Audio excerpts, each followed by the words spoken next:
Tout d'abord, merci Madame la Présidente d'avoir répondu favorablement à la demande du président Ciotti pour effectuer cette minute de silence qui, je crois, était le minimum que notre Assemblée pouvait faire pour honorer la mémoire de Quentin. Monsieur le Premier ministre, il y a quelques jours, Lyon s'est assombri du sang d'un innocent. Quentin s'en est allé à 23 ans seulement. Étudiant, le cœur lourd d'espérance, les yeux rivés vers l'avenir. Un avenir qui lui a été confisqué par une meute aveuglée par la haine et par une idéologie soi-disant antifasciste qui leur permet de semer la terreur partout, d'intimider, de tabasser et désormais de tuer. Quentin n'avait rien d'agressif et pourtant il a été la cible de militants d'extrême gauche. Il n'était coupable de rien et victime de tout. Il y a quelques années, j'ai moi-même été victime de ces militants d'extrême gauche. J'ai vu cette haine, j'ai connu cet effroi. Et j'ai la chance inouïe d'être devant vous aujourd'hui pour en parler. Quentin, lui, n'a pas eu cette chance.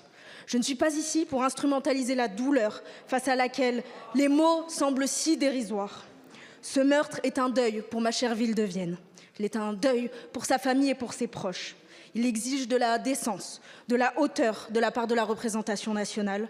Mais le silence de la République serait une seconde mort.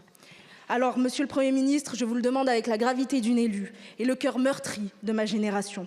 Jusqu'à quand accepterez-vous que des groupuscules soutenus par des élus de gauche et dont les méthodes nous ramènent aux pires heures de notre histoire s'arrogent le droit de vie ou de mort au simple fait d'un désaccord politique? Que comptez-vous faire pour que la France ne laisse plus jamais un tel drame se produire et pour que le prénom de Quentin ne sombre jamais dans l'indifférence?